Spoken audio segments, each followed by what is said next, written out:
아멘. 감옥에 갇혀 이제 생애 끝장을 예감하고 있는 바울이 빌립보 교회의 벗들에게 지금 편지를 쓰는 겁니다.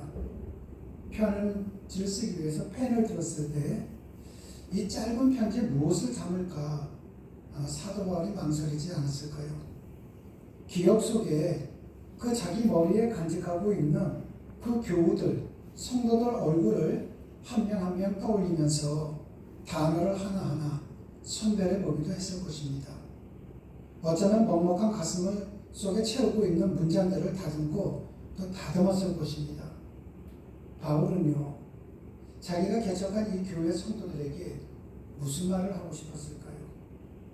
저는 이걸 보면서 저도 항상 생각하는 것이 저도 그런 부분이거든요. 내가 훗날 내가 죽을 때 내가 살아있는 사람들에게 어떤 메시지로 전달이 될까? 또 제가 존경하는 목사님들이 계십니다. 그분들이 마지막 돌아가실 때 저분들은 어떠한 메시지를 줄까? 사실 하나님을 믿는다고 하면서도 죽음이 나랑은 상관이 없다고 생각할 때에는 뭐 죽음, 지옥, 천국, 하나님 그렇게 깊이 생각 못합니다. 그런데 막상 죽음이 나한테 왔을 때에는 대부분의 그리스도인들 90%가 훨씬 넘는 그리스도인들이 굉장히 두려움에 떤다고 합니다. 하나님의 말씀을 많이 알면 알수록 더 떤다고 합니다. 그래서 일각에서는 차라리 치매라는 것은 아무 생각 없이 죽는 거기 때문에 오히려 그것이 더 하나님이 주신 복이 아니겠느냐 할 만큼 겁이 난다고 합니다. 왜 겁이 나느냐? 내가 평상시 살아있을 때는 느끼지를 못했는데 죽음이 내 앞에 왔다. 내가 죽을 수밖에 없다고 했을 때에는 심판에 대해서 알기 때문에 그렇습니다. 그러다 보니까 평상시에 존경을 하는, 존경받아 마땅하다고 생각했던 분들이 돌아가실 때에 정말 그 죽음의 공포로부터, 아니 죽음의 공포가 아니라요, 그것이 그분의 본 모습이겠죠. 여지껏 인자하게 보이고 믿음스럽게 보였던 것 모든 것은 그건 거짓된 것이고요. 실질적으로는 그 두렵고 모호했던 모습, 추악한 모습, 이것이 본 모습이 아니었겠습니까? 사람들은 이렇게 생각합니다. 죽음 앞에서 누구나 다 그러지 않겠냐고요. 그러나 그렇지는 않습니다. 그렇지 않은 사람들 굉장히 많습니다. 때때로는 죽음이라는 것도 두려워하지 아니하고 이경방문을 총으로 쐈던 안중근 의사를 생각해 보십시오.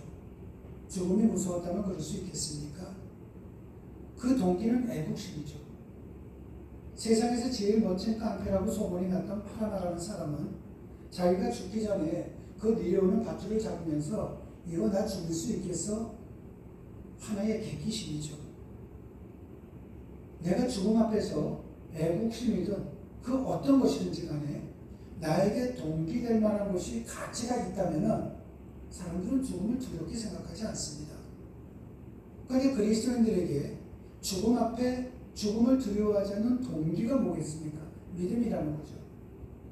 그런데 그 믿음이 없다 보니까 그 죽음 앞에서는 추악할 만큼 두려움에 떨고 또 때때로는 불만불평하는 분들도 굉장히 많다고 합니다. 바울은 어떤 생각이었을까요?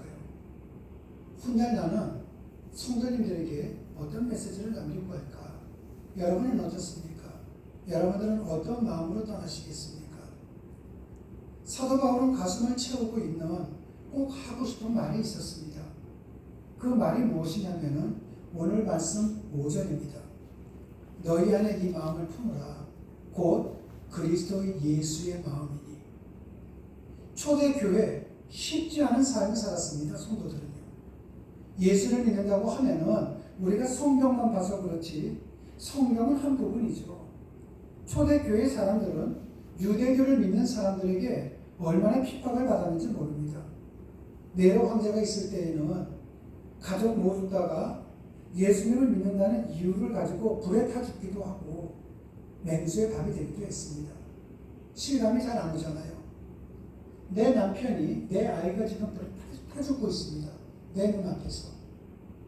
뒤에서 갑자기 우직 와자작 소리 나는 걸 뒤 돌아보니까 내 사랑하는 자식이 지금 사자에 잡혀먹고 있어요. 초대교회 교인들은 그 모습으로 신앙생활을 했습니다. 지금 북한도 마찬가지죠. 지금 중동 지방에 있는 사람들도 마찬가지고요. 인도네시아도 마찬가지입니다. 아프가니스탄 같은 데에서는 예수 믿는다? 그러면 맞고로 죽습니다. 그런데 우리는 어떻습니까? 우리에게는 종교의 자유가 있음에도 불구하고 우리가 믿는 모습을 보면은 그렇게 목숨을 걸고도 지금도 신앙생활 하시는 분들을 생각한다면은 우리의 믿음은 믿음 치게도 키지도 못하죠. 사실은. 어떻게 보면은 굉장히 부끄러운 거죠. 그들이 죽음을 불사하고 하나님을 그렇게 믿는다. 똑같은 이치로요. 우리에게도 그와 같은 환경이 올 때가 있습니다. 그것이 무엇인가? 죽음이 나에게 왔을 때요. 사람이 교통사고나 폭탄에 맞아 죽지를 않는다면 죽음이라는 시간이 나에게 시작해서 끝날 때까지는 어쩌면 혼자 여러분들은 생각 속에 있을 수도 있습니다. 아, 이제 내가 죽는구나. 내 주변에 사람들이 있어도 내 자식이 지금 직장에 일 나갔지. 나 아직까지 인사도 못했는데 내가 죽으면 어떻게 될까? 얼마나 겁나겠습니까? 바로 그와 같은 상황 속에서 초대교회 성도들이 신앙생활을 한 겁니다. 그 성도들을 향한 바울의 심정, 이거보다도 더 확실한 게 어디에 있겠습니까? 예수의 마음을 품어라. 그러면 너희 두려워하지 않아. 걱정하지 않아. 너희가 예수의 마음을 품는다면 너희가 두려워할 것 예수님이 대신 두려워하셔. 너희가 눈물 흘릴 것 예수님이 대신 흘려주셔. 너희들이 눈물 흘릴 필요 없어. 두려울 것 없어. 예수님께서 모든 것 다 해주셨기 때문에 너희들은 평강만 누리면 돼. 여러분, 품는다는 것이 뭡니까? 뭔가를 안으로 모셔드리고 간직하는 것 아닙니까? 그렇다면 여러분은 지금 무엇을 품고 계십니까? 어떤 것을 간직하고 계십니까? 어떤 것을 간직하고 어떤 걸 품고 지금 이 자리에 나오셨습니까? 여러분들은 무엇을 품고 예수님을 믿는다고 얘기를 하십니까? 여러분, 품에 무엇을 간직하고 사느냐가 따라서는 그 사람의 삶의 내용을 결정합니다. 내가 내 속에 어떤 걸 품느냐, 이 품는 것이 내 인생을 결정을 해요. 내 속에, 그래, 내가 돈이 없으니까 저 사람한테 사기라도 쳐서 저 아이를 유괴라도 해서 저 사람을 죽이기까지 해서라도 내가 좀 뭔가 챙겨야겠어? 내 속에 그것을 강하게 품었다고 생각해 보십시오. 그 행동에 옮깁니다. 그럼 그 사람은 죄를 짓는 거죠. 내가 열심히 일을 해갖고 차근차근 내 인생을 한번 닦아볼 거야. 내가 그 마음을 품는다면 그 사람은 성실한 사람이 될 것입니다. 내 마음에 예수님을 품을 거야. 나는 그 예수님의 말씀이 내가 읽을 때 말도 안 돼. 이해가 안 간다 할지라도 그래도 나는 믿을 거야. 난 그래도 이 말씀대로 살아갈 거야. 이걸 품었다고 쳐보십시오. 그때서도 예수님이 내 인생을 위해서 움직이시는 거예요. 이것이 기적이죠. 그렇기 때문에 사도 바울은요, 예수님의 그 마음을 품으라는 것입니다. 이건 굉장히 쉽습니다. 말은 쉬워요. 그런데 행동으로 옮기기는 굉장히 어렵습니다. 그 노력을 안 하면 안 됩니다. 내가 할 거 다 하고 예수를 믿겠다. 이거는 있을 수가 없습니다. 학생이요, 내가 놀고 하고 싶은 거 다 하고 난 다음에 공부하겠다. 그래서 공부가 되겠습니까? 안 돼요. 사도 바울이 얘기를 했습니다. 만약에 내가 먹는 걸로 인해서 다른 형제가 실족을 하게 된다면은 난 고기도 안 먹을 거야. 이랬습니다. 그런데 그 나라 사람들이 주식이 뭡니까? 고기예요. 우리로 치면 어떻게 되는 겁니까? 만약에 다른 사람이 내가 이거 먹는다고 해서 실족을 한다면은 나는 이제부터 쌀밥 안 먹을 거야. 죽을 때까지. 여러분, 이것이 어떻게 가능한가? 예수의 마음을 품을 때 가능합니다. 사람들은 때때로 그러죠. 아니, 충분히 할 수 있는 건데도 불구하고 왜 안 해, 바보처럼? 고칠 수 있는 건데도 왜 안 고치고 저렇게 하고 있어? 우리가 지난 시간에 그 갑자기 이름이 생각나요. 안녕 목사님에 대해서 하지 않았습니까? 눈을 고칠 수도 있는데도 불구하고요.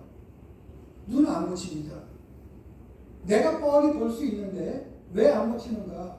내가 두 눈을 뜨고 있을 때는 예수님을 인격적으로 못 만났는데 내가 앞을 못 보고 장님이 되다 보니까 그 속에서 내가 예수님을 만났다.